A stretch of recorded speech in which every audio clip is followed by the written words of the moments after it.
Bom dia, senhora deputada, senhores deputados. Vamos dar início à nossa reunião, apresentação do quadrimestre, atendendo à Lei de Responsabilidade Fiscal. Com satisfação, registro a presença do secretário de Estado da Fazenda, Cleverson Sievert, também do seu secretário adjunto, Augusto Piazza, também seja bem-vindo, já na mesa, também da diretora de Contabilidade e Informações Físicas da Secretaria de Estado da Fazenda, senhora Graziela Luiza Michen, é isso? Também do gerente de Informações Fiscais, o Elbert, é isso? Lima, também do Wagner Pacheco, assessor da Diretoria de Contabilidade da Secretaria, e também do Sandro Medeiros Alves, que é o presidente do Sindicato dos Auditores Estaduais de Finanças Públicas. Sejam todos bem-vindos. Vamos, de pronto, passar a palavra ao secretário Cleverson para que inicie a sua fala. Bom, muito bom dia a todos. Em nome do governador do nosso estado, Jorginho Melo, da vice-governadora Marisa Bem, queria cumprimentar todos aqui presentes, de forma especial cumprimentar o presidente da Comissão de Finanças e Tributação, deputado Marcos Vieira, o vice-presidente, deputado Lucas Neves, assim como também os demais deputados membros da comissão e todos aqueles que nos prestigiam aqui nesse momento. Nós estamos aqui, deputado Marcos Vieira, como o senhor bem colocou, atendendo um dispositivo da Lei de Responsabilidade Fiscal, onde o Poder Executivo precisa demonstrar e avaliar o cumprimento das metas fiscais a cada quadrimestre, em audiência pública, né? E o intuito não é outro do que assegurar a transparência dos gastos públicos, né, a consecução das metas fiscais, assim como os limites também fixados pela Lei de Responsabilidade Fiscal. Basicamente, senhoras e senhores, nós temos dois relatórios, né, o relatório resumido de execução orçamentária, que ele é bimestral, assim como também o outro que é o relatório de gestão fiscal, que é quadrimestral. Esses dois relatórios são consolidados, né, digamos assim, nos seus dados que são oriundos de diversos órgãos do governo do Estado, e tudo isso é feito pela Diretoria de Contabilidade e Informações Fiscais, através da diretora Graziela, assim como também supervisionado pelo secretário adjunto Augusto, que está aqui conosco, né? Vale o registro de que os dados fiscais aqui de Santa Catarina, eles são qualificados de forma bastante positiva pela STN, no ranking de qualidade da informação contábil e fiscal. Dado esse contexto inicial, nós vamos passar para a apresentação. Por favor, se puder colocar ali para a gente, eu agradeço. Pode passar, por favor. Bom, nós vamos falar aqui com vocês hoje, pessoal, sobre basicamente esses 4 itens, né? A transparência na gestão, eu já fiz aqui comentários iniciais, mas a ideia é falar um pouquinho sobre receita, sobre despesa e sobre os indicadores fiscais. Eu devo falar sobre os itens 2 e 3 e depois a Grazi complementa falando sobre o item 4. Por favor, pode passar. Bom, a ideia básica, pessoal, como eu disse, são esses dois relatórios. Esses dados já foram disponibilizados desde o dia 30 de maio, cumprindo aqui a Lei de Responsabilidade Fiscal, na sua lógica inicial. E os dados também estão disponíveis no site da Secretaria da Fazenda, assim como no portal da Transparência, e essa apresentação em específico nós disponibilizamos já no início da semana para que todos os senhores tivessem naturalmente o conhecimento. Pode passar, por favor? Começando a falar aqui sobre receitas, né, eu queria só explorar um conceito com vocês. A nossa ideia não é outra do que sempre transformar dados em informações para que nós possamos tomar as melhores decisões possíveis, e nós vamos passar com vocês agora por alguns conceitos de receita que fazem parte do processo de gestão do Estado de Santa Catarina. Pode passar, por favor. Bom, a gente começa falando aqui sobre receita bruta, pessoal. Receita bruta é a receita total do Estado sem o desconto dos municípios, né? Aqui estamos falando dos 25% de ICMS, dos 50% de IPVA, e é importante vocês perceberem ali que a receita está caindo, né? Não é nada diferente do que, ou esse número não mostra nada diferente do que aquilo que a gente já falou para vocês aqui na reunião passada, assim como também na leitura das contas públicas que fizemos, né? O Estado de Santa Catarina teve receitas extraordinárias e temporárias nos últimos 3 anos, o que fez com que as receitas crescessem de forma bastante importante. A gente vê ali os números, e a partir de 2023, naturalmente, isso não ia acontecer. Nós mostramos isso, o porquê, e a gente naturalmente enxerga isso ali acontecendo, né? Em 21 e 22, a receita tributária cresceu, é verdade, mas muito mais pela questão de PIB e inflação do que o próprio esforço fiscal de evolução desse processo, assim como nós tivemos também, né, transferências voluntárias do governo federal em número bastante grande e o não pagamento de dívida pública. Tudo isso fez com que a gente tivesse uma receita maior, o que não está se vislumbrando agora a partir desse ano. Pode passar, por favor? Essa receita bruta, basicamente, 70% dela corresponde a impostos, e eu considero outras 3 importantes também. As transferências correntes, com 9%, contribuição previdenciária com 6% e o Fundeb com mais 7%, somando 22%. Ou seja, nós estamos falando aí de um bloco de 4 grandes receitas que representam 93%, basicamente, das receitas do Estado de Santa Catarina. Pode passar, por favor? Bom, quando a gente faz as deduções da despesa, né, e aí nós estamos falando aqui basicamente do repasse aos municípios, né, ICMS, o 50% de IPVA, Fundeb e demais deduções, essa somatória foram 5,7 bilhões nesse primeiro quadrimestre, e isso, pode passar, por favor, dá a contingência aqui da receita líquida arrecadada do Estado, 14,09 bilhões de reais, também mostrando uma tendência de queda, como vocês vão ver basicamente em todas as receitas. E esse aqui é o valor que fica, então, para custear as despesas públicas do Estado de Santa Catarina. Pode passar, por favor? Receita tributária, né, também em queda nesse primeiro quadrimestre. Basicamente, a gente enxerga ali, né, o ICMS com quase 80% da receita do Estado. Isso aqui é uma lógica no Brasil como um todo, praticamente. IPVA 9%, ITCMD 2% e outras receitas, os demais 10% da nossa arrecadação. Pode passar, por favor? Transferências da União, já mostrando uma queda, né, a gente percebe ali 7,7% de queda, onde o FPE é o principal recurso, né, que ainda existe por parte dessa transferência. Pode passar mais uma, por favor? As aplicações de rendimentos financeiros, né, aqui é interessante a gente perceber, ao longo dos últimos anos, né, nós tivemos menos recursos. Em 2022, eu mostrei isso aqui nas contas públicas e na última reunião, nós tivemos quase R$1 bilhão em recursos de aplicação financeira, e no primeiro quadrimestre o número ainda positivo, até por função justamente do contingenciamento, né, do entendimento das contas públicas e do contingenciamento que nós fizemos, né, no sentido de poder programar e planejar, né, a execução das despesas dentro do programa de ajuste fiscal que o governo se propôs a fazer. Pode passar, por favor? Receita líquida disponível, todas elas na mesma proporção, vocês conseguem ver aqui, e esse conceito ele é importante porque é o conceito que serve para o repasse do duodécimo dos poderes e dos órgãos, né? Então, além disso, também os cumprimentos constitucionais da Lei de Responsabilidade Fiscal. Pode passar, por favor? Quando a gente olha para os duodécimos, todos eles naturalmente registrados, né, a gente tem um por um ali, desde a ALESC, Tribunal de Justiça, Ministério Público, Tribunal de Contas, UDESC e os hospitais filantrópicos. Pode passar mais uma, por favor? Receita corrente líquida. Essa aqui é o único conceito de receita nesse primeiro quadrimestre que vocês vão ver, muito embora uma queda, mas ainda um crescimento superior à inflação, que o conceito de receita corrente líquida, pessoal, ele é de 12 meses. Então, ele ainda pega 8 meses do ano de 2022, cuja receita teve um crescimento ainda um pouco melhor do que aquele que a gente vem verificando hoje, né? E o interessante aqui é que esse conceito serve de parâmetro para verificação dos gastos com o pessoal, dívida consolidada líquida e operações de crédito e garantias. Pode passar mais um, por favor? Receita resultante de impostos, também lá com 4% de queda, e uma aplicação, ou serve para base de aplicação para saúde e educação, que a gente vai ver um pouco mais na sequência. Pode passar, por favor? Bom, receitas, então, pessoal, né, a gente consegue perceber claramente um primeiro quadrimestre em queda. E aí, dentro do programa de ajuste fiscal, né, nós tivemos 3 grandes lógicas aplicadas para a receita, né?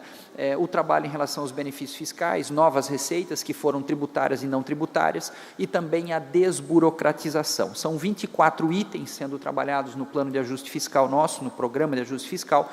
Desses 24 itens, 18 são do Executivo e 6 trabalhados aqui em conjunto com a Casa Legislativa. Nós temos, inclusive, um projeto de lei aqui, onde 5 desses itens estão submetidos, naturalmente, à apreciação dos senhores deputados, à contribuição dos senhores deputados, né, para que a gente possa construir o melhor encaminhamento possível. Então, primeiro quadrimestre a gente viu um quadrimestre fraco em termos de receita, o segundo quadrimestre já muito melhor, tanto que em julho nós tivemos um crescimento real de 6,7% na receita, em agosto 8,1% real na receita, ou seja, a nossa meta estabelecida lá no início do ano é que a gente chegue lá em dezembro com 5% de crescimento real na média, né? Que é um número bastante abaixo do que a gente vinha vendo, sob maneira, nos últimos 2 anos, mas ainda assim positivo. Para vocês terem uma ideia, quando a gente compara os anos de 20 com 21, o crescimento da receita de janeiro a agosto foi da ordem de 20%. De 21 para 22, o crescimento foi da ordem de 5,5%. E de 22 para 23, nós estamos crescendo 2,6%, né? Ou seja, bastante abaixo, alinhado com o que a gente vinha falando, mas nós temos a expectativa de evolução ao longo dos próximos meses. Bom, falando um pouquinho de aplicação de recursos, pessoal, das despesas, por favor, pode passar. Começando então aqui com as despesas executadas de todos os poderes. E aqui acho que sempre vale o comentário, né? No ano de 2021, nós tivemos no ano fechado um crescimento de despesa no estado de Santa Catarina da ordem de 21% contra uma inflação de 10%. Em 2022, um crescimento da ordem de 30% contra uma inflação de 6%. Números nunca antes vistos no estado de Santa Catarina, e isso ensejou por parte da Secretaria de Estado, fazendo a criação de um grupo para estudo, né, da possibilidade de criação de um teto de gastos aqui no nosso estado, que naturalmente, na medida em que pronto, vai ser discutido com essa Casa Legislativa e com os demais poderes constituídos. Mas, agora já no primeiro quadrimestre de 2023, a gente percebe que, olhando todos os poderes, aqui a gente fala de folha, investimentos e custeio, nós temos uma lógica muito mais ajustada, muito mais apropriada, próxima aí da inflação, né? Pode passar, por favor. Quando a gente olha para o Poder Executivo, né, todas as despesas, a gente tem um volume muito abaixo da inflação, mostrando então, né, que o plano de ajuste fiscal do Estado de Santa Catarina vem cumprindo o seu papel, né? A gente está trabalhando tanto em custeio em material permanente, como também em despesas com folha de pagamento nesse sentido, né? Pode passar, por favor. Quando a gente olha para a folha de pagamento de todos os poderes, um crescimento bastante grande, ainda se comparado com a inflação. Pode passar mais um, por favor. E aqui sempre também vale o registro, né, de que nos últimos 10 anos, de 2003 até 2020, a folha de pagamento do Estado de Santa Catarina, estou falando só de executivo, crescia 700 milhões por ano. Em 2021 cresceu 1,5 bilhão de reais, em 2022 3,5 bilhões de reais, e isso naturalmente ainda traz os seus reflexos, mas o plano de ajuste fiscal feito pelo governo do estado, que trata de 6 grandes temas, desde do não chamamento em concurso público, só aquilo que é necessário, a não execução de novos concursos, assim como outros itens, né, permite com que a gente tenha uma projeção para o final do ano da ordem de 1,1 bilhão de crescimento de folha, ou seja, já se aproximando muito mais da média histórica, né, e permitindo aqui digamos assim, uma construção muito mais lógica de todo esse processo, né? Por favor, passa mais um para mim. Quando a gente fala, né, de custeio de todos os poderes, um crescimento de 12,7%, e passa mais um, por favor. Quando a gente fala do executivo, um crescimento da ordem de 10%, né? Nós elencamos, e é importante ter em mente, custeio e material permanente no ano passado significaram 10,7 bilhões de reais de gasto por parte do governo. Nós elencamos mais ou menos 2,3 bilhões, são 29 ações mais simples, mais factíveis, mais objetivas. Estabelecemos uma meta de corte de 1,1 bilhão de reais e até julho conseguimos cortar 425 milhões de reais. Então, tem sido efetivo esse processo, mas naturalmente o governo é muito grande e a gente precisa avançar ainda mais em toda essa lógica. Pode passar, por favor? Em relação aos investimentos, né, nós temos ali em 2022 um ano completamente atípico, justamente em função dos recursos extraordinários e temporários que entraram no caixa do Estado, e agora em 2023 a gente volta para um patamar bastante próximo daquilo que a gente normalmente vinha executando. É óbvio que, na medida em que o Estado compreendeu as suas finanças, né, e está seguindo aí com o plano de ajuste fiscal, o segundo quadrimestre e o terceiro quadrimestre serão mais efetivos em termos de investimentos, e a gente vai ver isso nos números um pouco mais à frente. Pode passar, por favor? Em relação ao comportamento da dívida pública, aqui o serviço de dívida pública, em 2020 a gente sabe que teve lá um não pagamento da dívida pública da ordem de R$1 bilhão, ao longo do Brasil como um todo foram 60 bilhões de reais a todos os estados e municípios, e agora a gente segue com um fluxo normal, então a dívida aí participando esse quadrimestre com 634 milhões de reais. Pode passar, por favor? Agora a gente entra num capítulo, pessoal, que mostra aqui, naturalmente, os comprometimentos com a lei de responsabilidade fiscal, né? E esse aqui é um dado bastante importante, né? Que muita gente pode perguntar, mas, secretário, como é que pode, em 21 e 22, né, nós tivemos um crescimento de folha tão grande e ainda assim, né, o índice percentual em relação à lei de responsabilidade fiscal caiu? Caiu justamente porque nós tivemos receitas extraordinárias e temporárias, que agora não mais acontecem, e a gente já vê ali no primeiro quadrimestre, né, ultrapassagem do limite de alerta, e quando a gente olha o segundo quadrimestre, né, lá para junho, a gente já tem um número de quase 45%. Então, naturalmente, a receita não crescendo, as despesas sendo feitas, e olha que a gente não fez quase nenhum movimento de folha, ao contrário, estamos segurando, esse número tende a crescer naturalmente e vai ser, né, digamos assim, um dos desafios que nós temos a serem administrados agora ao longo do ano, né? Pode passar mais um, por favor? Na saúde, pessoal, nós estamos lá com 13,22% já no primeiro quadrimestre. Essa é uma lógica dentro da Constituição Federal, né? Então, nós temos que aplicar 12%, e o nosso combinado com a Secretaria de Saúde é de 14%, né? Então, empenhado hoje, nós já temos cerca de 14%, né? Pode passar, por favor. Na educação, nós temos um combinado também com a Secretaria de Educação de 27%, né? Então, empenhamentos de 27%, mais liquidação até o primeiro quadrimestre da ordem de 23% ali colocados, né? Por favor, pode passar. Em relação ao Fundeb, né, que é o pagamento dos professores, nós estamos com 78,21%, portanto, cumprindo também esse índice constitucional. Pode passar, por favor. Em relação à Previdência, né, o número só faz crescer. Nesse primeiro quadrimestre, né, um déficit ou uma insuficiência da ordem de 3,15 bilhões de reais, e aqui é interessante, né, que o governador Jorginho Melo chamou todos os chefes de poderes, né, para justamente trabalhar em questões ligadas ao SCPREV, ao IPREV, assim como também a lógica dos 14%, e esse número está sendo discutido, ou esses dados estão sendo discutidos entre todos os poderes, porque a gente entende que esse é justamente uma ação não atual, não pontual, mas uma ação de longo prazo, que pensa o Estado para os próximos 20 anos, e, portanto, decisões conjuntas vão ser trabalhadas num plano bastante amplo entre todos os poderes a serem constituídos. Por favor, pode passar.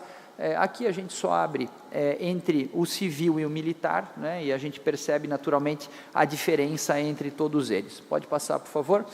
Bom, essa era a minha rápida contribuição com vocês. Na sequência, a Grazi vai falar um pouquinho sobre resultados e indicadores, e aí eu termino na sequência dando aqui algumas opiniões sobre esses números. Obrigado pela oportunidade até agora.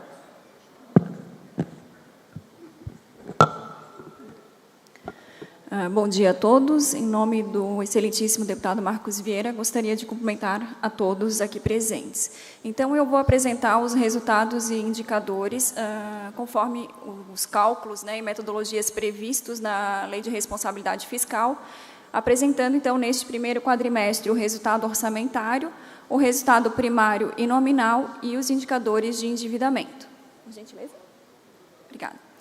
O primeiro resultado que a gente apresenta é o resultado orçamentário, que é o confronto das receitas líquidas arrecadadas frente às despesas liquidadas, né, que esse é o cálculo verificado nos quadrimestres. É importante destacar aqui que, em relação ao encerramento do exercício, são consideradas as despesas empenhadas. Então, no resultado deste período, a gente teve um superávit orçamentário na ordem de 2.190 bilhões. O resultado primário, ele verifica a diferença entre as receitas e despesas primárias, que basicamente são as receitas e despesas operacionais do governo do Estado, onde são desconsideradas as despesas financeiras e as receitas financeiras. Ou seja, não entram aqui os rendimentos de aplicação financeira, os empréstimos contraídos e também os pagamentos com a dívida pública. Então, a meta de resultado primário é estabelecida na Lei de Diretrizes Orçamentárias. Para o ano de 2023, a meta foi de 653 milhões e o resultado alcançado nesse primeiro quadrimestre supera a meta estabelecida, onde a gente chegou com resultado primário de 1.868 milhões.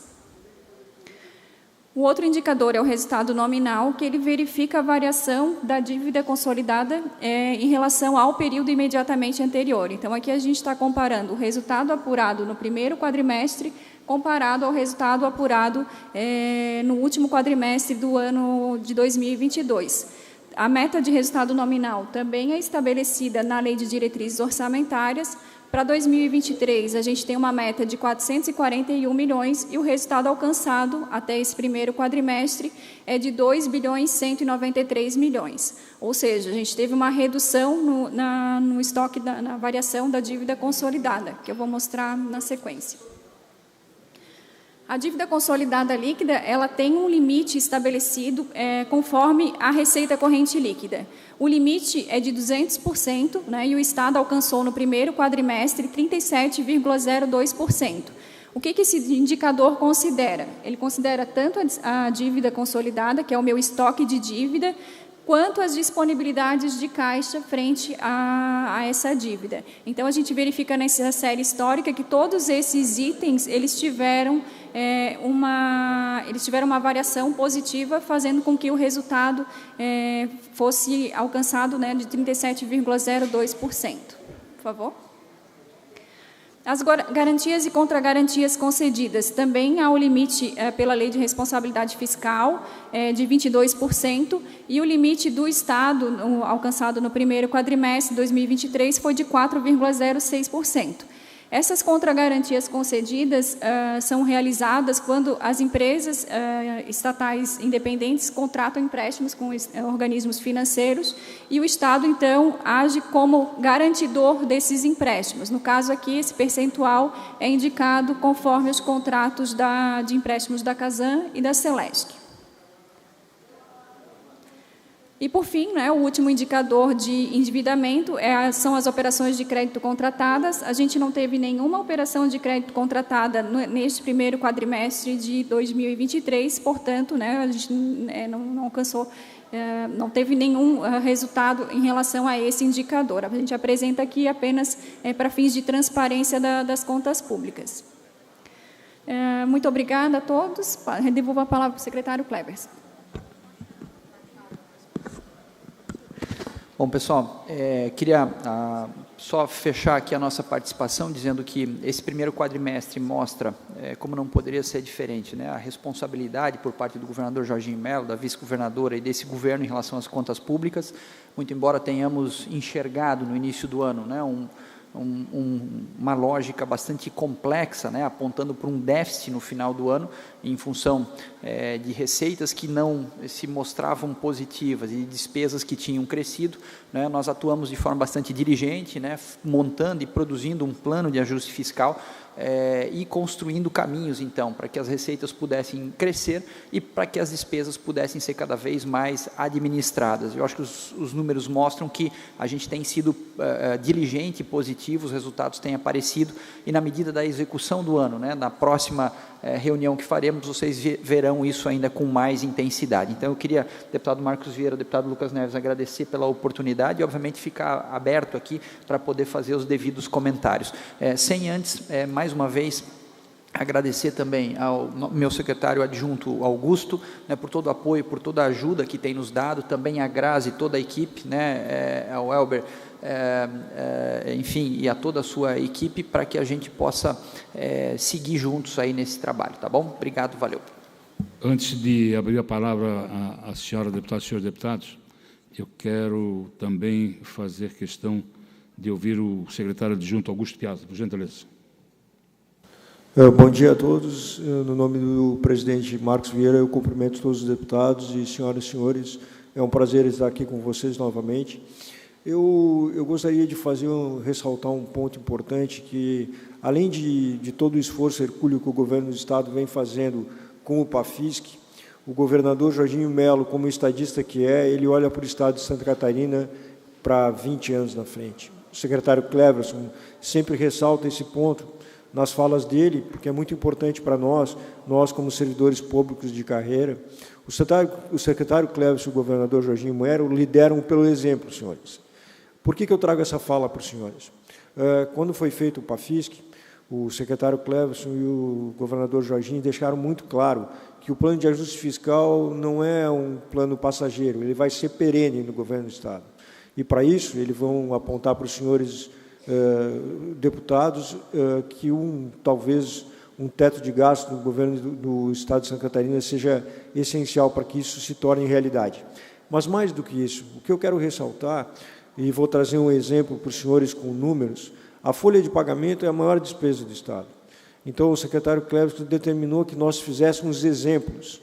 Um deles, secretários, deputados, me perdoem, é de que, quando há substituição de um cargo de direção ou de gerência, não pode haver aumento da despesa, ou seja, um gerente precisa substituir o outro gerente para que não haja uma gratificação a mais na folha de pagamento. Essa despesa, senhores, representa só 3.800.000 reais na folha de pagamento, é uma gota na caixa d'água. Mas isso, senhores, é para que a gente possa mudar a cultura e faça com que os servidores trabalhem cada vez mais pensando no controle do gasto público. Isso é a coisa mais importante no sentido de conseguir fazer com que esse ajuste, essa cultura seja perene no Estado. Então, novamente, eu agradeço, presidente Marcos Vieira, deputado Crélio e os outros amigos aqui presentes. Foi um prazer estar de novo com vocês. Muito obrigado. Quero agradecer a participação do secretário de Estado adjunto da Fazenda, Augusto Piazza. Vamos abrir aos senhores deputados, senhoras deputadas, por gentileza. Deputado Ivanates, com a palavra. Bom dia, senhor presidente, Marco Vieira. A certeza de que a Assembleia Legislativa está muito bem representada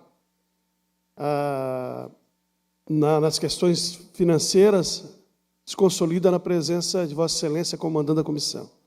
Senhor secretário, senhores deputados,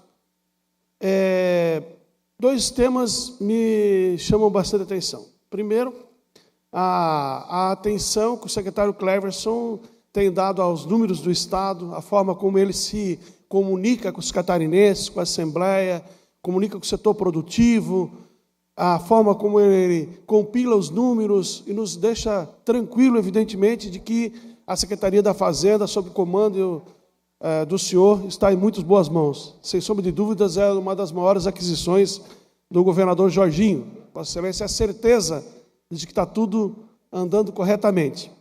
Mas nós aqui no Parlamento sempre temos as nossas pautas que são de interesse ou político ou regional. O primeiro interesse nosso é de que o governo apresente uma solução o mais breve possível para que a gente possa corrigir um erro do governo anterior, convalidado, infelizmente, pela Assembleia Legislativa, não com meu voto, da retenção dos 14% dos aposentados, principalmente aqueles que ganham menos. Sabe? Os professores, os professores aposentados, os trabalhadores da saúde, o pessoal da vigilância, aqueles que ganham até 5, 6 mil reais, que são uma grande quantia de servidores. Então, eu peço encarecidamente para Vossa Excelência que se esforce no sentido de apresentar uma proposta de retirada dos 14% dos aposentados que ganham aí até, nessa primeira fase, 3.500, 4.000 reais. Então, é um desejo do Parlamento e eu faço esse pedido para Vossa Excelência, comando da comissão. E segundo também, é pedir, já que nós estamos começando a fazer o exercício do ano que vem, que as emendas impositivas dos parlamentares do próximo ano sejam pagos, na sua maioria, até final de maio, quando começam os períodos das eleições municipais.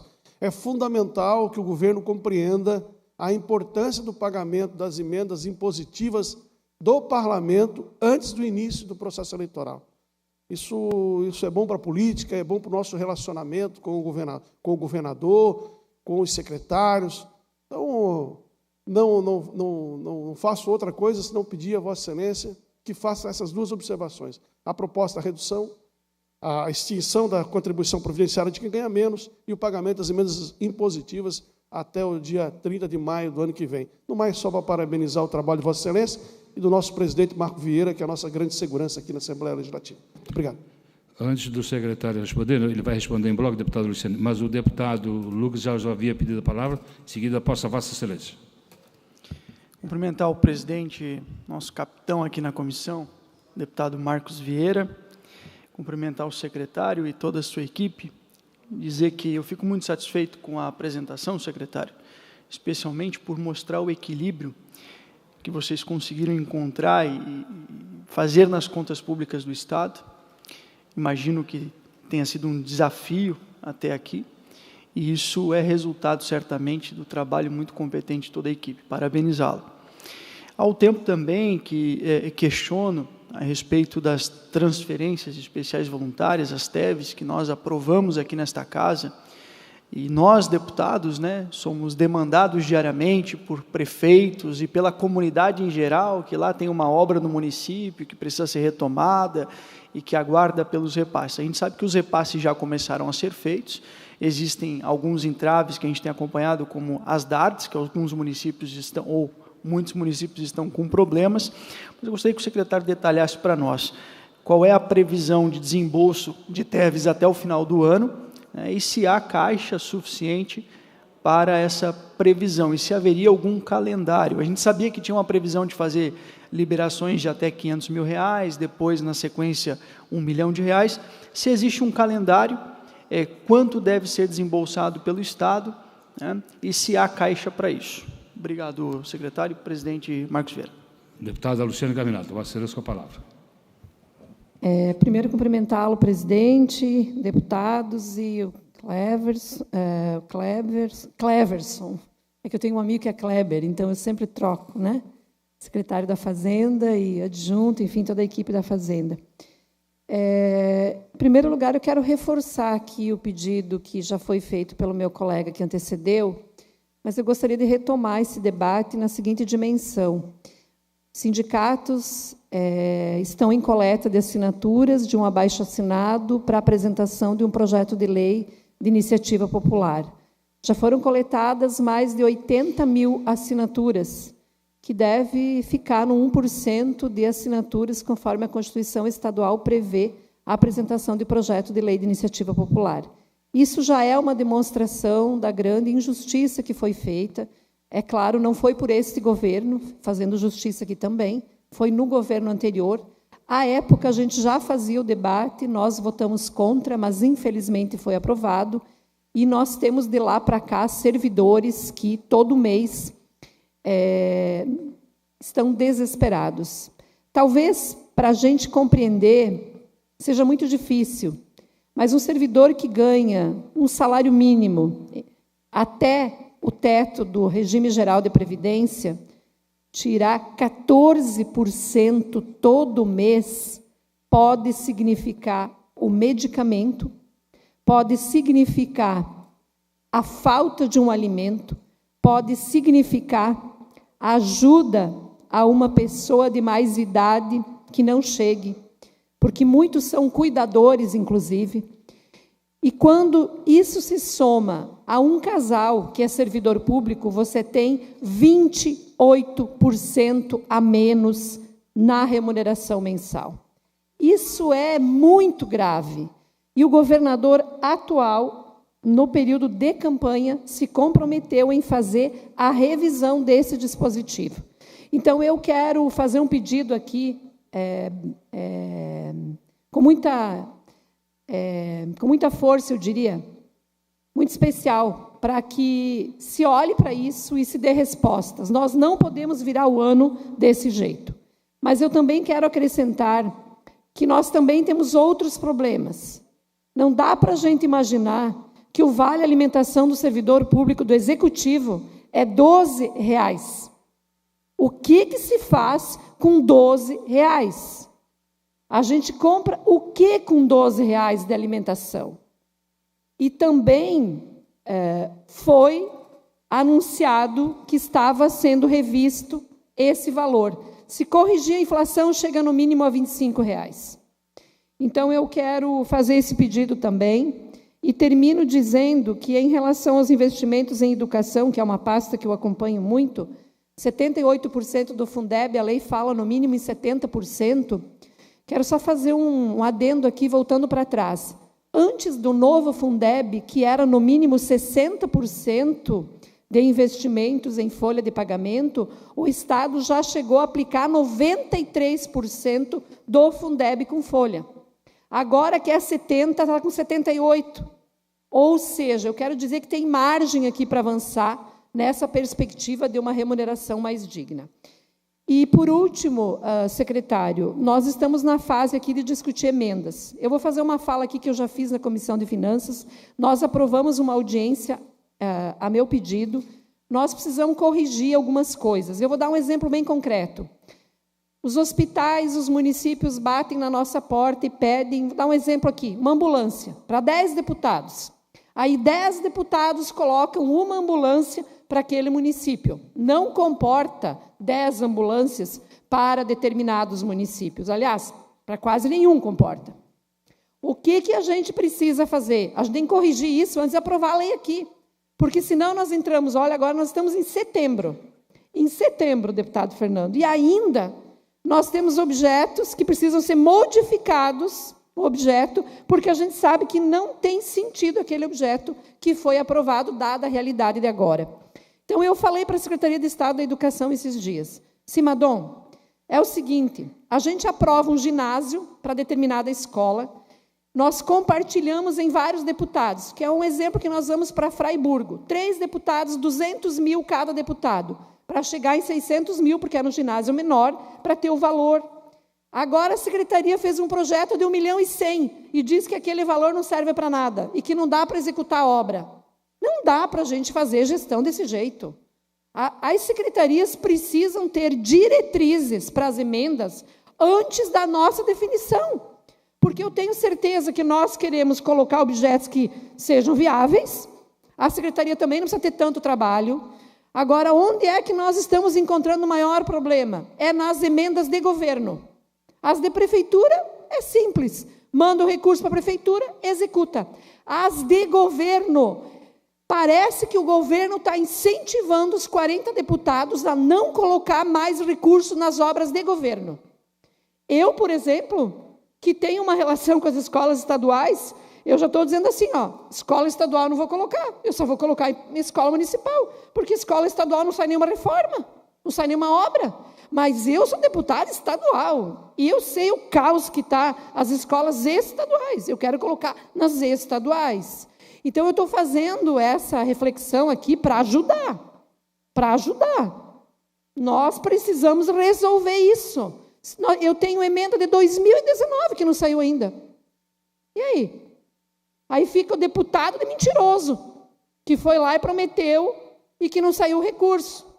Ou o governo faz o seguinte, que é uma tremenda sacanagem, pega uma emenda nossa de 100 mil para colocar computadores numa escola, ele já ia colocar, ele já tinha uns 5 computadores numa caixinha, ele coloca os 5 computadores na caixa, depois manda um relatório para mim dizendo que já executou a emenda.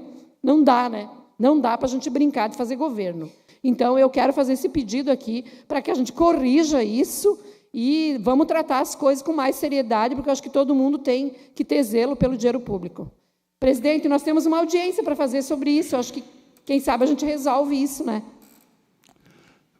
Antes do deputado Antídio, 3 deputados se manifestaram. Vamos ouvir o secretário Cleverson sobre as 3 manifestações. Bom, obrigado a cada um dos senhores deputados e deputadas, começando aqui pelo deputado Ivan Nats. Em relação às emendas impositivas, esse ano a gente já tem feito um esforço importante, né? Já conseguimos pagar até agora 40%, devemos em breve pagar mais 30%, ou seja, mostrando um gesto já nesse sentido, e para o ano que vem acho que faz todo sentido a colocação. Em relação aos 14%, esse não só é um compromisso de campanha, como também dito aqui pela deputada Luciane Carminati, como é uma vontade do governador, né? Entender de que aquele que mais precisa também do apoio da mão do governo. Então, nós estamos ultimando esses estudos e dentro em breve deve ser comunicado, né, obviamente pelo governador, em parceria com a Casa Legislativa, né, o encaminhamento que a gente vai dar para essa matéria, em curto espaço de tempo. Em relação ao deputado Lucas Neves, obrigado pela pergunta. Deputado, em relação aos TEVs, tá? Nas visitas que o governador fez a todas as 21 associações de municípios, nós acabamos elencando, né, ou ele autorizou junto com os prefeitos nesse primeiro momento, 600 TEVs mais ou menos e 425 milhões de reais, tá? De um total de 900 milhões de reais que existem comprometidos. Então, tem 425 imediatos autorizados. Até sexta-feira, nós já tínhamos pago 113,85 milhões, 68 municípios. Tá? Então, nós, à medida que aprovou a lei, fizemos um guia prático para os municípios, fizemos as adaptações no sistema e estamos treinando todas as secretarias para essa execução, né? Porque ela é um pouco diferenciada. Tá? Então, todos os dias a gente libera uma secretaria nova e a tendência é a gente ganhar cada vez mais rapidez nesse processo. A nossa ideia é que esses primeiros 425 milhões de reais possam ser quitados até o final de setembro. Esse é o nosso objetivo, essa é a nossa lógica. Óbvio que, mesmo com essa lei flexibilizada que nós aprovamos aqui em conjunto, né, aqui eu ressalto o protagonismo da Assembleia Legislativa, né, que contou com o apoio do Tribunal de Contas, né, e com o suporte também do Executivo para que a gente pudesse resolver isso no menor espaço de tempo possível, ainda assim existem lá as CNDs, né, e alguns municípios ainda estão com algumas dificuldades em relação às CNDs, isso é maneira a prestação de recursos anteriores. Então, só para a gente ter uma ideia, eu vim acompanhando, nós todos vínhamos acompanhando aí a tal da DART, né? Só que a DART é muito mais complexa. Nós tínhamos, normalmente, entre 50% e 55% dos municípios com problemas na DART. Hoje, esse número baixou para 30%. Por quê? Porque a gente excluiu algumas coisas, né? Mas, ainda assim, a gente tem acompanhado par e passo junto com os municípios. Então, esse é o encaminhamento, né? Em relação, deputada Luciane, às suas colocações, né? O 14%, acho que já me somo aqui ao que disse ao deputado Ivan Nats, então o estudo sendo finalizado e vai chegar aqui. E em relação ao Vale Alimentação, a mesma coisa, né? Nós temos também esse entendimento, nós, Secretaria da Fazenda e Secretaria da Administração, estão ultimando os estudos para apresentar ao governador, e a ideia é que de agora até o final do ano a gente possa discutir o tema de forma mais objetiva, né? Faz todo sentido, né? Desde 2012, se eu não me engano, 2012, né? Não tem cabimento um negócio desse, né? Então, é algo que precisa ser feito. Em relação às emendas, concordo, você está tentando ajudar a gente, né? Nós precisamos ter habilidade e inteligência para trabalhar o tema em conjunto, então vamos caminhar dentro dessa linha. Tá? Antes do deputado Antídio, secretário, em cima da fala da deputada Luciane Carminati. Todos os anos, o chefe do Poder Executivo manda para esta casa um projeto de lei para que sejam feitas as devidas modificações nas emendas parlamentares impositivas. Nós já pedimos isso ao secretário da Casa Civil por diversas vezes. Esse projeto tem que aportar na Assembleia até o mês de setembro, para que possamos ainda ter tempo de outubro, novembro, dezembro, fazer as devidas modificações e fazer os pagamentos. E mais, também Vossa Excelência tem o prazo de até o dia 10 de outubro para comunicar à Assembleia Legislativa sobre o excesso de arrecadação dos primeiros 9 meses do ano, de janeiro a setembro, tá? Pois, em cima desse excesso, ainda os deputados têm 1% para fazer as chamadas emendas de final de ano, tá? E aí todos os 40 deputados passam a ter esse direito. Então, até o dia 10 de outubro, comunicar a esta Casa o valor do excesso de arrecadação. Nós sabemos, a coordenadora do Orçamento Estadual sabe, mas tem que vir um documento oficial da Secretaria. Deputado Antídio Lunelli. Senhor presidente, quero cumprimentá-lo, nosso exímio líder Marcos Vieira, cumprimentar também o deputado Lucas Neves, que é o nosso vice-presidente, ao secretário da Fazenda, ao Cleverson Sievert, grande secretário, homem de muita experiência, que contribui muito para com o nosso governo, o nosso estado de Santa Catarina, ao secretário adjunto da Fazenda, Augusto Piazza, nossos cumprimentos, e a diretora de Contabilidade e Informação Fiscal da Secretaria, Graziela Luiza. A minha colocação, nobre secretário, é referente à questão, né, de um planejamento estratégico e de uma forma bastante simplificada para que nós pudéssemos apresentar à nossa população catarinense. Falo isso como prefeito do município de Jaraguá do Sul, e onde nós fizemos, né, a transparência total de uma forma muito simples, onde que cada cidadão conseguisse entender as receitas do município, de onde vem o recurso público, o dinheiro público, e onde ele realmente é investido. Eu falo isso de uma forma muito simples, porque a grande maioria da população nem tem noção de onde vem o dinheiro, né, que é recolhido através dos impostos e da contribuição das nossas empresas, do nosso catarinense. Ficaria esta sugestão, e que fosse também, de uma forma também bastante, eu diria assim, de uma forma bastante simples, né?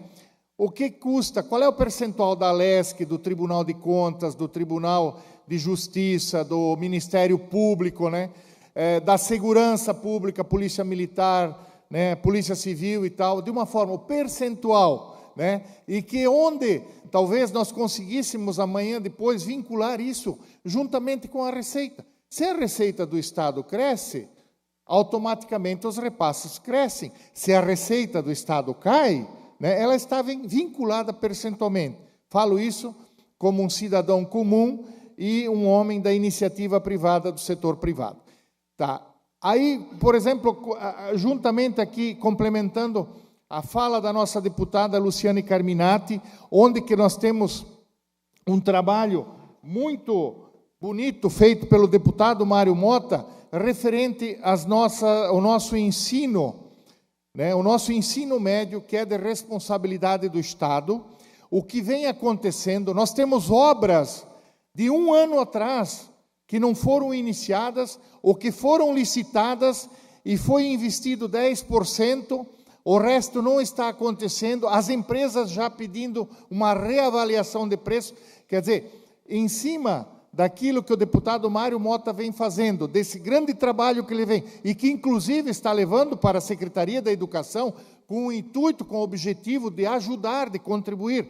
Nós não estamos aqui para criticar, nós queremos que o governo do Estado de Santa Catarina dê certo, mas se os senhores analisarem os números e o movimento do que acontece hoje na nossa Secretaria da Educação, eles são alarmantes, né? A ineficiência do que está acontecendo.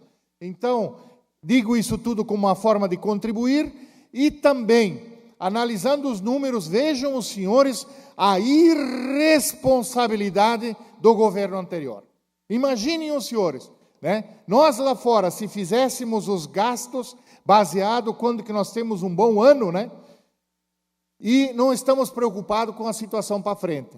Se fosse reeleito este governo, certamente já teria sido impeachmentado, né, pela falta de visão e de gestão em relação ao futuro do nosso estado de Santa Catarina.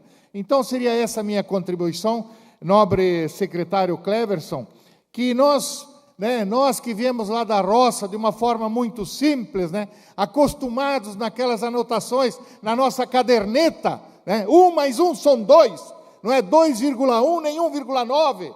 Vamos levar isso para a nossa população, gente, que nós sentimos muito essa dificuldade. Nós temos, né, a nossa transparência, que nós podemos olhar e tal, mas não é para todos, não é para todos. Fica aqui a minha sugestão, e mais uma vez, parabenizá-lo pelo excelente trabalho que vem desenvolvendo frente à Secretaria da Fazenda do nosso Estado de Santa Catarina. Muito obrigado. Senhor deputado Fernando Crânio, com a palavra. Muito bom dia, deputada, deputados, público presente, quem nos acompanha, a Graziela, o Augusto, que é esse talento da carreira aqui da Fazenda, um talento realmente, Augusto, e o Cleverson, um grande amigo. Cleverson, eu só gostaria de parabenizar você e sua equipe, de mostrar e provar para a gente que o secretário de Fazenda não está acima do bem e do mal, não é diferente de ninguém. Sempre foi muito difícil o relacionamento com o secretário de Fazenda, sempre muito difícil.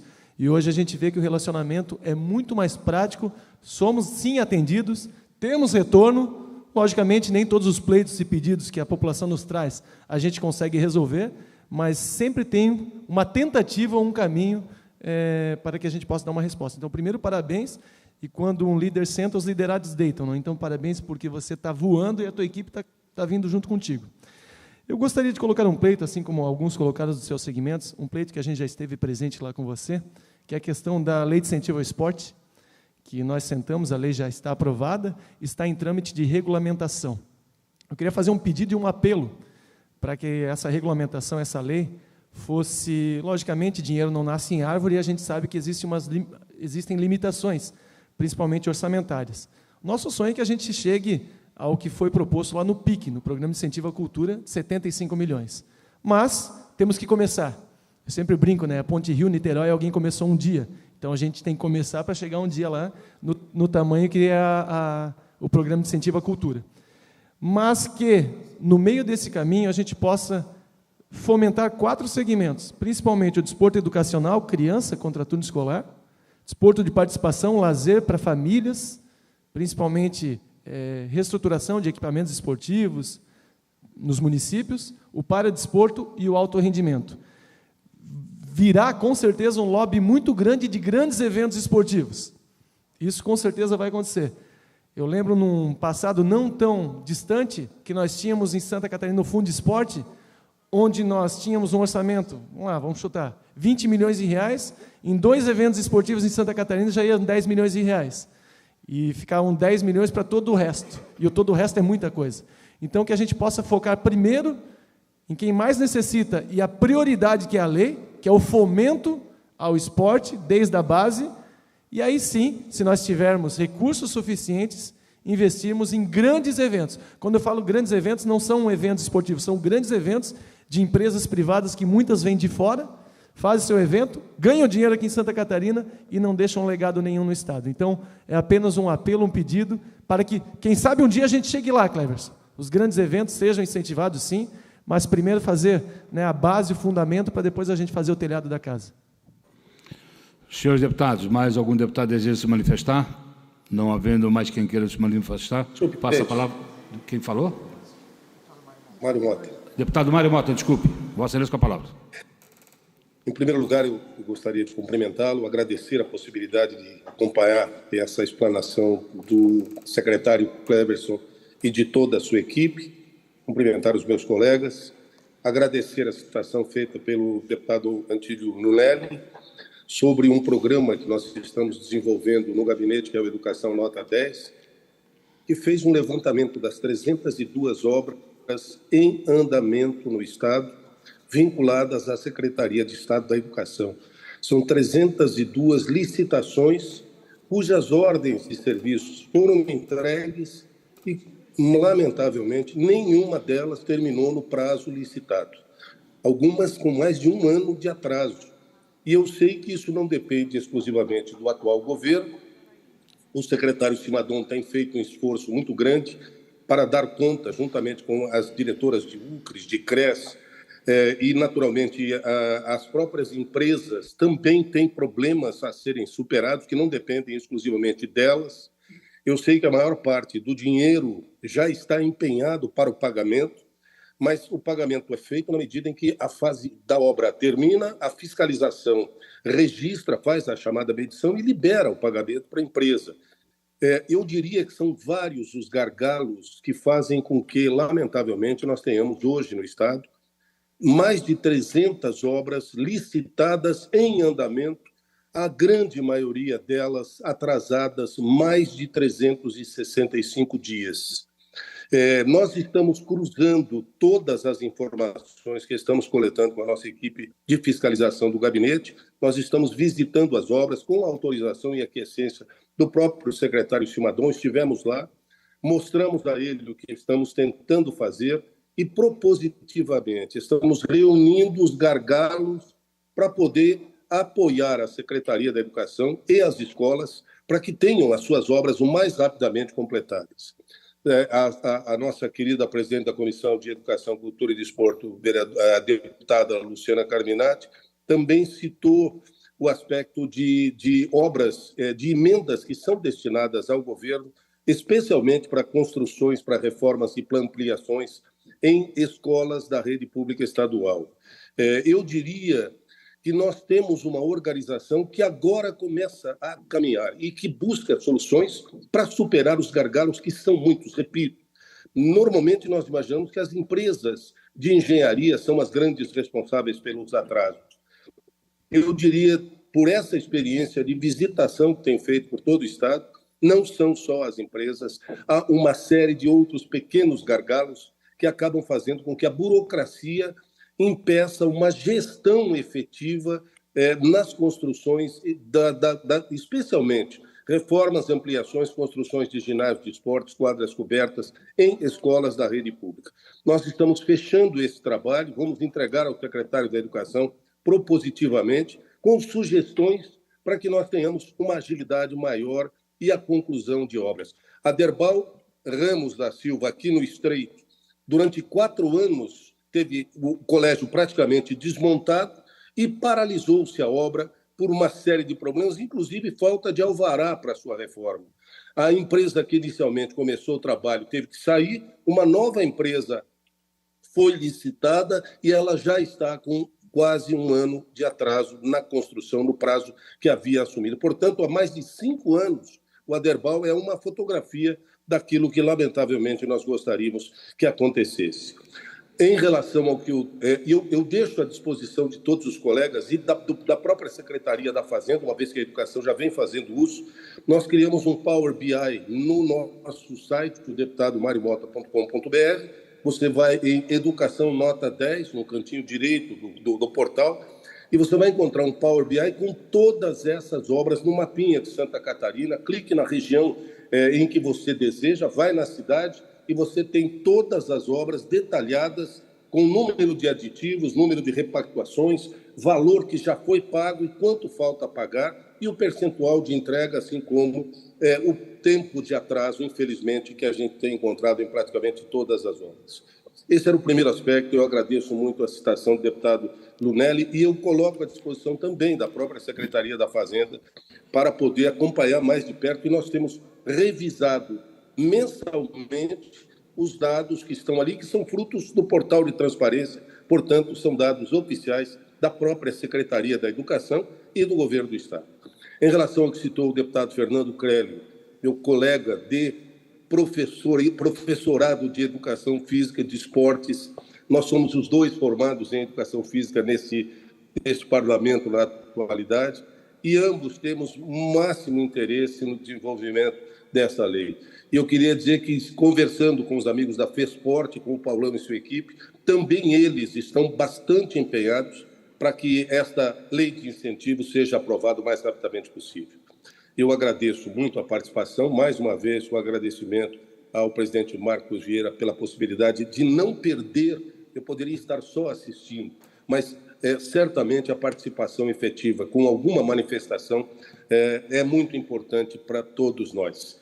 E registro, finalmente, embora não tenha nada a ver diretamente, ou talvez tenha tudo a ver com a Secretaria da Fazenda, com o Governo do Estado, com a Assembleia Legislativa, o lamentável ocorrido hoje pela manhã no Monte Cristo, na madrugada, com uma caixa d'água da Casan que se rompeu e causou um problema, mas um problema, mais uma vez, violentíssimo para uma série de famílias. Graças a Deus não tivemos feridos, me parece que 2 pessoas foram levadas com ferimentos mais graves, mas pelo tamanho do desastre, mais uma vez, lembrando o que aconteceu recentemente na Lagoa da Conceição, eu peço ao secretário também que se empenhe com sua secretaria, junto ao governo, para que a Casan seja efetivamente cobrada a partir desse momento, mais do que nunca, por uma sustentação do seu trabalho como uma empresa que tem a sua relação direta com o governo do Estado, mas que, no plano de gestão, precisa mostrar muito mais para Santa Catarina. Muito obrigado, presidente Marcos Vieira. Um abraço. Muito obrigado, deputado Mário Mota. Vamos ouvir o secretário da Fazenda, Cleverson, por gentileza. Bom, senhoras e senhores deputados, tanto eu quanto toda a nossa equipe, nós temos a clareza que somos servidores públicos. Nós estamos aqui para servir a sociedade, servir a vocês, deputados, que representam a sociedade. Então, contem conosco sempre, né? Eu particularmente procuro dar retorno para todo mundo e falar com todo mundo, estar aberto a todo mundo. Em relação às críticas, elas são construtivas e é assim que eu sempre vou entender, né? Cada um, obviamente, defendendo o seu ideal, né? As suas ideias, mas elas podem ter certeza, são sempre muito bem-vindas, de forma que a gente possa construir a melhor sociedade para Santa Catarina, o melhor governo possível, né? Deputado Mário, começo por você. Gostei muito da ideia, né? Desse Power BI, nós da Secretaria da Fazenda, obviamente, olhamos para o orçamento como um todo, né? Muitas vezes a gente não tem o detalhamento, e eu sou bastante curioso para esse tipo de coisa, então eu gosto disso, vou me valer da sua oportunidade aqui, em ter oportunizado a nós para poder entender um pouquinho melhor essas 300 obras e esses encaminhamentos. Obrigado aí pela contribuição.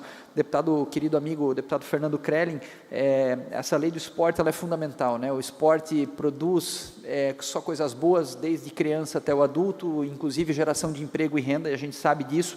A lei já existe, nós descobrimos em conjunto, né, numa provocação sua a nós e ao Paulão, e hoje nós estamos trabalhando aqui na regulamentação, digamos assim, do processo, né? A ideia é fazer isso ainda esse ano, no menor prazo de tempo possível, para que em conjunto com essa Casa Legislativa, liderados por você nesse processo, que a gente possa seguir adiante. Então, o objetivo não é outro do que igualar ao PIC. No momento a gente vai ver quando vai acontecer, mas a ideia está comprada e está concebido, né? Em relação ao querido amigo e deputado Antílio Lunelli, né, um empresário de muito sucesso que merece toda a nossa atenção, sempre as suas palavras elas chegam sempre com muita coerência, né, para que a gente possa conduzir o nosso dia a dia, deputado. Em relação à educação, eu acho que já fiz aqui o comentário, né, em relação à fala do deputado Mário Mota. Em relação às transparências ou à transparência dos números, eu vou passar rapidamente aqui para a Grazi, porque ela tem um trabalho muito legal feito que talvez vá ao encontro do que o senhor está sugerindo, que eu acho que faz todo sentido, porque a gente fica falando aqui, mas o que a sociedade entende, né? Nós temos que traduzir para a sociedade aquilo que nós estamos fazendo, né? E esse é um desafio constante. Então, Grazi, faz aqui a tua fala, depois eu termino, por favor.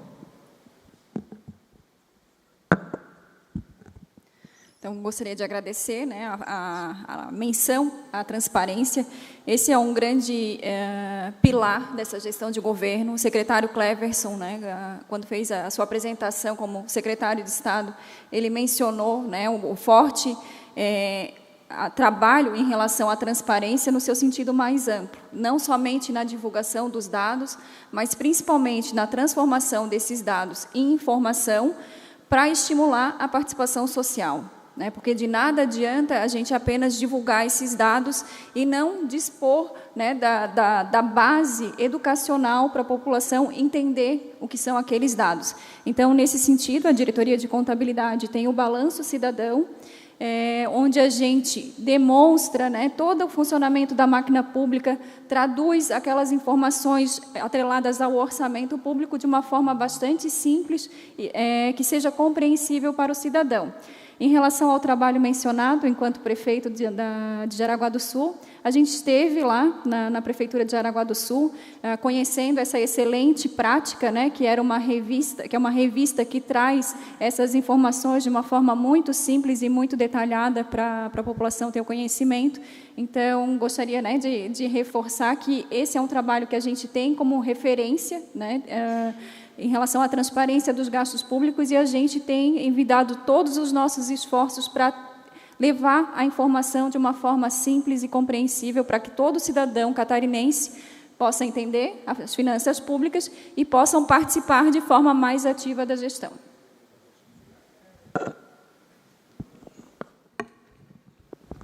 Obrigado, Grazi. Bom, senhoras e senhores... Para o encerramento, deputado secretário Cleverson. Só para finalizar aqui, né? Então, mais uma vez, a gente quer agradecer a oportunidade, nos colocar sempre à disposição e terminar com uma mensagem, né, de otimismo, né? Nós temos certeza que o nosso Estado vai continuar brilhando, porque a junção de esforços, né, entre o governo do Estado de Santa Catarina, liderado pelo governador Jorginho Melo, e essa Casa Legislativa, assim como os demais poderes, nós vamos nos irmanar sempre para buscar o melhor para o nosso Estado. Então, termino dizendo, viva Santa Catarina, né, um Estado de gente, gente que gosta de gente que cuida de gente. Obrigado. Senhores deputados, estamos encerrando a primeira fase da nossa reunião, que é a ouvida do secretário da Fazenda e demais servidores, e vamos dar continuidade na nossa reunião, que é a reunião ordinária. Há quórum regimental e vamos dar continuidade. E o secretário, claro, vai ficar mais 2 minutinhos aqui, ainda para uma conversa posterior. Senhor deputado, temos a pauta, mas antes eu quero colocar em discussão a ata da 18ª reunião ordinária da Comissão de Finanças e Tributação, referente à primeira sessão legislativa da 20ª legislatura. Em discussão, não havendo quem queira discutir, em votação. Senhor deputado, com cópia, permaneça como se encontra. Aprovado. Deputado Ivan. Senhor presidente, pela ordem. Pois não. Se Vossa Excelência permitir, eu faria fazer o relatório para o primeiro, porque eu tenho que presidir a comissão de administração. Mas agora... exatamente isso. Vou passar a palavra a Vossa Excelência para que possa fazer o relatório e voto do projeto em seu poder, que é o PL 0128/2023. E depois disso nós vamos tratar do requerimento de Vossa Excelência, que não está na pauta, mas vou solicitar que seja colocado extra pauta. Não, na verdade eu queria só relatar para o primeiro, Vossa Excelência já está atendendo. Se o seu projeto de lei é isso? É. Ok? Vossa Excelência com a palavra, pode relatar. Obrigado, senhor presidente. Senhores deputados, eu apresento a Vossa Excelência o relatório ao PL 128/2023, que altera o artigo 9º da Lei 12.854 do Código de Estado de Proteção Animal para fins de vedar a circulação e utilização de veículos de tração animal e a condução de animais com carga e o trânsito monitorado no Estado de Santa Catarina. Autoria do deputado Márcio Machado, relator do deputado Ivan Nats. Senhor presidente, embora eu entenda que em muitos locais do Estado de Santa Catarina, a tração animal ainda é uma forma de deslocamento, de movimentação, de carga, de uso, né, para a produção do trabalho. E talvez, se proibir a utilização de tração animal, possa trazer algum reflexo para o interior de Santa Catarina, para as cidades menores, para onde a carga movimentada através de tração animal é utilizada secularmente. Embora tendo essa preocupação, apresento o voto pela regular tramitação da matéria, à medida que ela não traz nenhuma ação orçamentária, nenhum reflexo no orçamento do Estado de Santa Catarina. Então, apresento o voto pela admissibilidade, pela tramitação da matéria. E também apresento no meu voto a rejeição da emenda modificativa 7 e 9, uma vez que o seu texto está incluído naquela proposição acessória. Então, resumo, senhor presidente, admito a matéria e rejeito as emendas de páginas 7 e 9. Muito obrigado. Senhores deputados, em discussão, o relatório e voto do eminente deputado Ivan Nats ao projeto de lei 0128/2023, que tem como autor o deputado Márcio Machado, que é pela aprovação, que é pela rejeição da matéria. Ok, desculpe. Pela aprovação da matéria, no entanto, no mérito, Sua Excelência faz pela rejeição da emenda modificativa de folhas 7 e 9, uma vez que o seu texto está incluído naquela proposição acessória. Em discussão, não havendo quem queira discutir, em votação. O senhor deputado com cópia permanece como se encontra aprovado.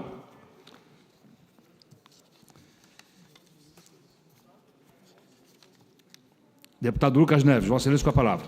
Senhor presidente, eu passo a fazer a relatoria do projeto de lei de número 107 de 2019, de autoria do deputado Ivan Nats, que altera a lei número 17.654 de 2018, que dispõe sobre a taxa de serviços judiciais e adota outras providências para isentar de pagamento as ações de execução de honorários advocatícios. Passo direto ao voto. Compete regimentalmente a este colegiado, além do exame de mérito, apreciar a proposição quanto à sua compatibilidade ou adequação com o plano plurianual e a lei de diretrizes orçamentárias, além do orçamento anual e as normas pertinentes à receita e despesa públicas. Compulsando com os autos, verifico que a iniciativa parlamentar, na forma da emenda substitutiva global encaminhada pelo autor, não tem condão de ensejar renúncia ou diminuição de receita pública, não repercutindo nas peças orçamentárias. Ademais, verifico que a medida veiculada na proposição acessória em foco não viola a lei de responsabilidade fiscal, estando assim apta a ser admitida e prosseguir a sua regimental tramitação nesta Casa Legislativa. Da análise do mérito, no meu entendimento, a proposta atende ao interesse público, visto que prestigia profissional indispensável à administração da justiça, com reconhecimento constitucional, fortalecendo desse modo o acesso à justiça e o exercício da advocacia. Todavia, apuro a necessidade de prever cláusula de vigência à projetada norma, o que faço por meio de subemenda aditiva à hora apresentada. Ante o exposto, com base nos artigos 73 e 144, todos do regimento interno deste Parlamento, voto pela admissibilidade da continuidade da tramitação do projeto de lei 107 de 2019 e, no mérito, pela aprovação na forma da emenda substitutiva global e com a subemenda aditiva à hora apresentada. Era este o relatório, senhor presidente. Senhores deputados, senhora deputada, pela aprovação, parecer e voto do eminente deputado Lucas Neves, na forma da emenda substitutiva global, hora apresentada ao projeto de lei 0107 de 2019, da autoria do eminente deputado Ivan Nates. Em discussão. Não havendo quem queira discutir em votação. Senhor deputado, concordam como se encontra aprovado. Deputado Fernando Crelli, Vossa Excelência com a palavra. Obrigado, senhor presidente. Relatório de voto ao projeto de lei complementar 0003/2023, a autoria do Tribunal de Justiça do Estado de Santa Catarina transforma cargos do quadro da magistratura do Poder Judiciário do Estado. Vamos direto ao voto. Por imposição regimental, cabe a esta comissão averiguar a admissibilidade da proposta de análise sob ótica dos aspectos orçamentários e financeiros. Compulsando os autos eletrônicos, observo que o projeto de lei complementar em evidência atende ao disposto no artigo 16, Lei Complementar número 101, Lei Complementar Federal 101, estando presente a estimativa de impacto orçamentário financeiro, no atual exercício e nos dois subsequentes, e a informação do que o aumento da despesa é compatível com as leis orçamentárias. Do mesmo norte, observo também que consta nos autos a informação de que a despesa total com pessoal do Poder Judiciário, no primeiro quadrimestre de 2023, representou 4,97%, da receita corrente líquida do Estado de Santa Catarina, bem abaixo do limite imposto ao poder pela Lei de Responsabilidade Fiscal, que é 6%. Ainda na análise dos autos, verifico que a medida de transformar os cargos de juiz de direito distribuídos na comarca de Curitibanos não incorre nas vedações no artigo 21 da Lei de Responsabilidade Fiscal, estando apta a ser admitida e prosseguir sua regimental tramitação. Sendo assim, exposto com base no regimento artigo 73 e 144, voto pela admissibilidade da continuidade da tramitação do PL, o projeto de lei complementar 003/2023, no mérito da aprovação. No mérito pela aprovação. Senhores deputados, pela aprovação, o parecer e voto do eminente deputado Fernando Crelli é o projeto de lei complementar 003/2023, que transforma cargos do quadro da magistratura do Poder Judiciário. O projeto tem origem do Tribunal de Justiça de Santa Catarina. Em discussão, não havendo quem queira discutir em votação. Senhores deputados, concordam, permaneçam como se encontra aprovado. Senhores deputados, ainda temos para incluir na pauta o requerimento do eminente deputado Ivan Nates e também marcar a data da audiência pública sobre os 14%. Deputado Ivan, vou colocar em discussão o seu requerimento. Vossa Excelência pode ocupar o microfone à parte para justificar a aprovação ou não do seu requerimento. Trata-se, pois, da realização de uma audiência pública com data e local a ser definido, objetivando discutir sobre o imposto sobre transmissão de causa-morte e doação de quaisquer bens ou direitos, e TCMD, em Santa Catarina. Vossa Excelência, com a palavra. Senhor presidente, essa é uma matéria já conhecida dessa comissão. O objetivo é a gente chamar aqui o Tribunal de Justiça, chamar os nossos tabelionatos, chamar a Fazenda Nacional e fazer um grande debate a respeito do avanço da tabela progressiva da avaliação dos imóveis, a forma de parcelamento de tributos, enfim, construir uma legislação que auxilie o avanço das escriturações e a atualização da tabela de tributo que é pago no caso de causas mortes, que é o tributo que compete ao Estado de Santa Catarina. Então, peço a aprovação dos colegas para a gente fazer esse grande debate aqui na Assembleia, uma coisa pequena, seleta, mas importante para o avanço da legislação futura. Obrigado. Com a devida justificativa feita pelo deputado Ivan Natos, coloco em discussão, não havendo quem queira discutir, em votação. Os senhores deputados concordam, permaneçam como se encontram. Aprovada a realização da audiência pública com data a ser marcada de comum acordo entre os membros da comissão. E, por último, senhores deputados, temos a data da realização da audiência pública, vai tratar dos 14%. Combinei aqui com o secretário Cleverson a realização dessa audiência. Será no dia 4 de outubro, 9h30 da manhã, nesta casa. Então, ficam todos já cientes, 9 de outubro. Não havendo mais matéria a deliberar... senhores deputados, por gentileza, ainda um pouquinho. Também estava na pauta a relatoria dos projetos de lei 0276/2023 e o 0277/2023. No 277 seria feita uma emenda. Por quê? Modificando o parágrafo 3º do artigo 4º da lei das transferências especiais, porque alguns prefeitos são sentindo dificuldade de obter o DART, e tendo em vista que estão negativados em razão do Fundam 1 e Fundam 2, de muitos anos atrás. Então, nós estamos em negociação. O presidente Mauro de Nadal pediu que eu fizesse uma emenda dessa redação, era para ser no dia de hoje. O secretário Clécio pediu para que fosse feita a leitura e o estudo sobre essa emenda, razão pela qual eu solicito retirada de pauta, e como o 277 está vinculado ao 276, também peço a retirada de pauta. Não havendo mais matéria deliberada, dou por encerrada a presente reunião, deixando outra convocada para quarta-feira da semana que vem. Muito obrigado e que todos tenham um bom dia.